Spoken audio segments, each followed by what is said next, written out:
Salutare! Alex aici. Astăzi vă voi arăta ce aveți de făcut ca să vă alegeți componentele pentru un PC performant la un preț mai mult decât decent, aș spune eu.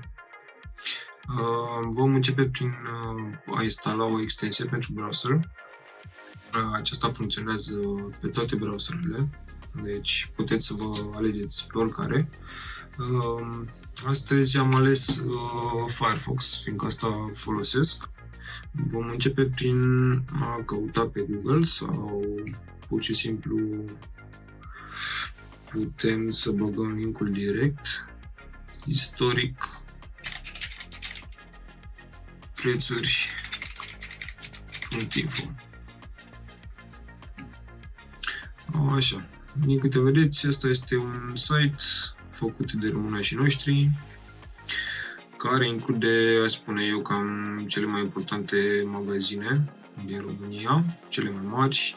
Avem aici EMAG, Flanco, Evomag, PC Garage, Altex, ce ne interesează pe noi în principiu, Media Galaxy, care e unul și același, F64, plus altele, Vexio, whatever.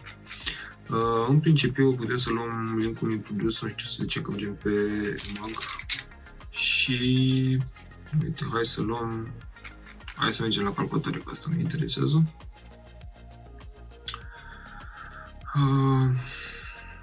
Hai să luăm un placă video, de exemplu. Uite, luăm pe asta, că e prima care ne apare. Voi luăm linkul direct de aici. Ce băgăm aici? Am vezi istoric. Și așteptăm un pic, se generează. Uite, și mai jos ne arată, de exemplu, toate magazinele la care au fost disponibili, da, cu un istoric de prețuri, pe bază de grafic, da. Și avem și aici o listă, unde ne arată frumos, în ordine crescătoare a prețului, da, unde putem găsi acea placă video. Avem și un istoric de preț pentru ultimele 30 de zile, dar și pentru ultimele 90 de zile. Țin să vă anunț de pe acum, în principiu este adaptat la zi, dar uneori e posibil să rămână în urmă pe unele site-uri, așa cum intrați pe fiecare și verificați. De exemplu, putem să intrăm acum pe Vexio și să nu mai fie 1300 de lei, să fie mai scump. Avem noroc, e 1300 de lei, așa, sau ar putea să nu mai fie deloc în stoc.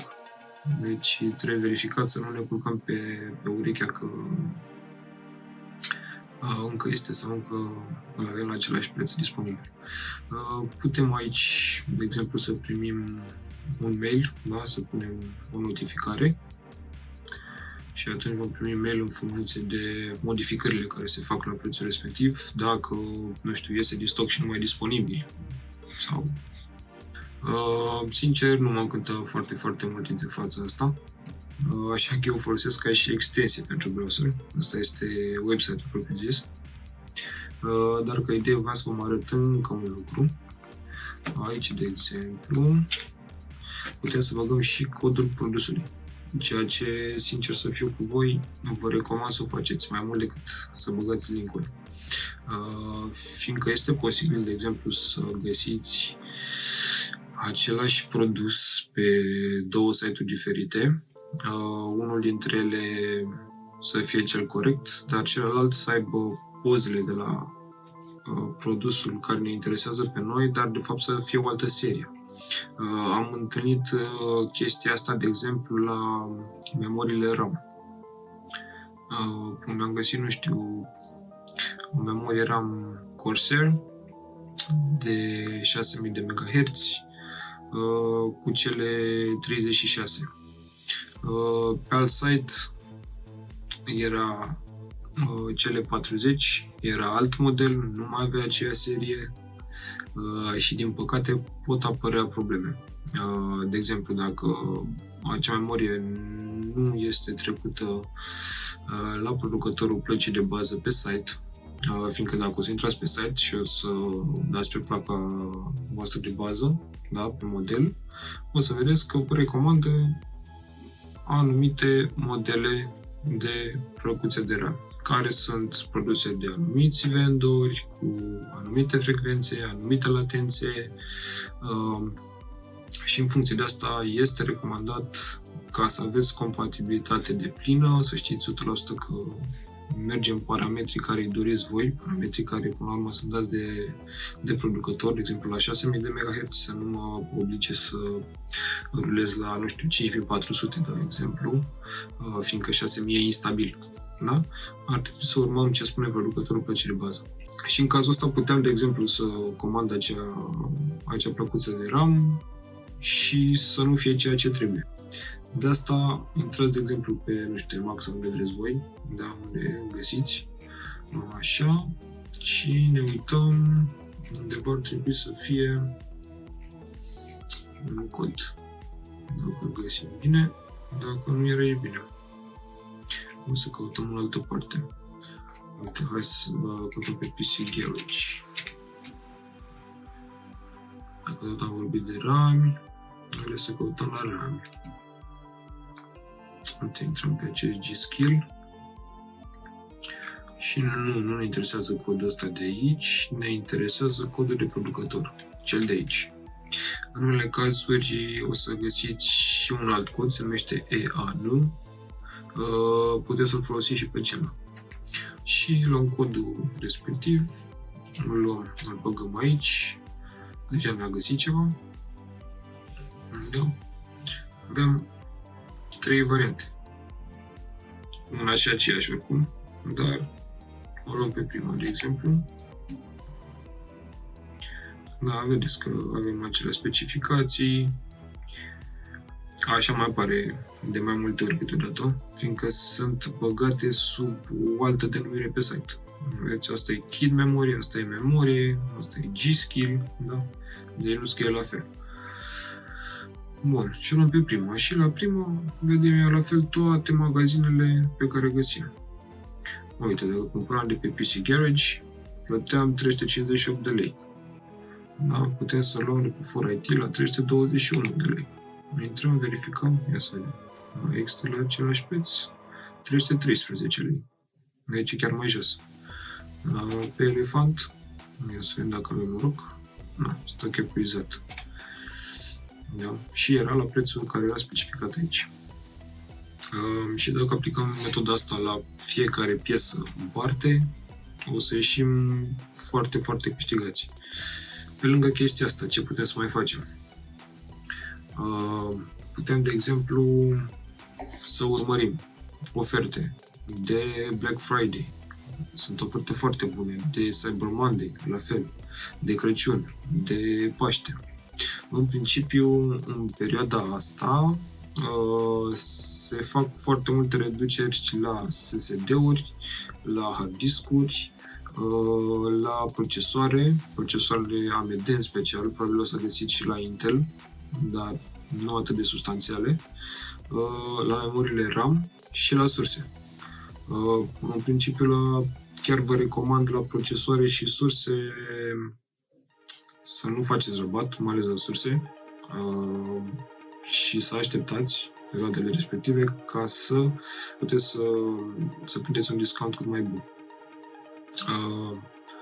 O să vorbesc într-un video separat. Sursa e foarte important să nu faceți rabat la ea. Ce recomand eu personal, mergeți întotdeauna pe Seasonic. Dacă vă permite bugetul să luați ceva modular, ar fi ok, fiindcă nu o să folosiți niciodată toate cablurile care vin cu sursa și pur și simplu vor ocupa loc în calculator, arată și urât, ocupă și spațiu, nu se ventilează corect, deci e ok să evităm. Plus că la sursele care sunt modulare sau semi-modulare, există și la semi-modulare așa, doar că la semi-modulare cablul care vine înfipt în placa de bază, cel de 24 de pini, nu este plat, din păcate, ca restul cablurilor, și am impresia că nici cel de la procesor, dacă reține bine. La cea modulară sunt toate cablurile plate, deci scăpăm de o grijă, ocupă mai puțin spațiu, se pot îndoi mult mai bine. Cam asta e ideea. Ce mai puteți face? Site-urile mari, în principiu, nu știu, EMAG, Altex, Media Galaxy, PC Garage, săptămânal, dacă nu lunar, bagă reduceri pe anumite categorii de produse sau pe anumite branduri, cum ar fi pe Samsung, pe, nu știu, Achiris, pe tot felul de branduri, indiferent că vorbim de procesoare, că vorbim de surse, că vorbim de, nu știu, telefoane, monitoare, este ori pe categorie de produse, ori pe brand. Dacă e pe brand, se poate folosi acel voucher în principiu la orice produs. Uneori, într-adevăr, au și niște produse care sunt alese de ei și pot fi folosite doar pe acele produse sau au niște discounturi care sunt preaplicate pe website la ei doar pe acele produse. Dacă aplicați toate aceste metode, gândiți-vă că dacă le adunăm pe toate, da, puțin de acolo, puțin de acolo, puțin de acolo, se adună și putem să obținem un discount poate și de 50%. Nu e exclus, mi s-a întâmplat. Ce puteți să mai faceți pe lângă chestia asta? Încercați să vă grupați, dacă aveți la mai multe piese, să zicem, când vreți să faceți un calculator. Căutați cele mai ieftine site-uri pe care le găsiți. Nu contează, încercați să vă limitați undeva totuși la 3-4 companii pe unde să le cumpărați și grupați-le de așa natură încât să aveți transport gratuit la fiecare. Așa mai plătiți nici transportul și puteți să vi le luați și pe fiecare din locul în care e cel mai ieftin. Acum o să vă arăt și cum să instalați extensia istoric.prețuri.info în browserul dumneavoastră. Metoda este foarte simplă. Intrăm mai sus, unde arată extensie pentru browser. La mine e Mozilla, deoarece folosesc Mozilla. Dacă folosiți Opera, o să apară sigla de la Opera. Dacă folosiți Chrome, o să apară sigla de Chrome. Dăm click pe ea.